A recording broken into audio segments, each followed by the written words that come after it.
देबू का, उड़ानी के हवा से बुता देबू का।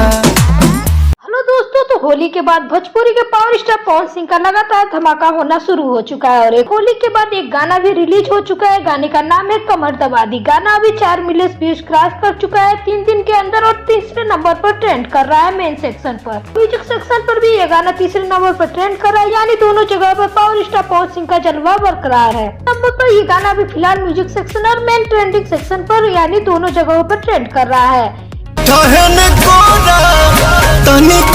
भोजपुरी के पावर स्टार पवन सिंह के आने वाले नेक्स्ट सॉन्ग की अपडेट हम आपको दे देते हैं। तो नेक्स्ट सॉन्ग आप लोगों के बीच में रिलीज होने वाला है शक्ति म्यूजिक के यूट्यूब चैनल पर। फिल्म का गाना होने वाला है, गाने का नाम है ओढ़नी के हवा से। काफी बेहतरीन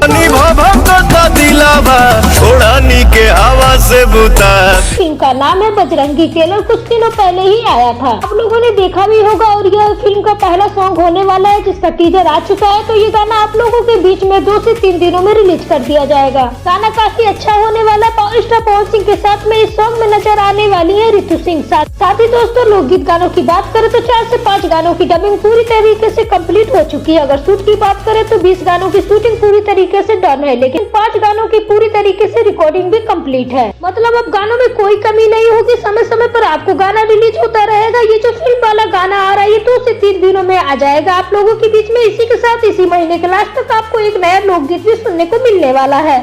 तो उसकी अपडेट हम आपको देते हैं नेक्स्ट वीडियो में। तो ऐसे अपडेट के लिए चैनल के साथ बने रहे, चैनल को सब्सक्राइब करके बेल आइकन को प्रेस कर लीजिए, क्योंकि अब दोस्तों माहौल बदलने वाला है। पवन सिंह के बहुत सारे बड़े बड़े लोकगीत गाने आपको सुनने को मिलने वाले हैं। तो चलिए मिलते हैं किसी अगले वीडियो में किसी अगले अपडेट के साथ। तो चैनल के साथ बने रहे और अगर आप पावर स्टार पवन सिंह के फैन तो इस वीडियो को लाइक करें और चैनल को जरूर सब्सक्राइब करें। Thank you.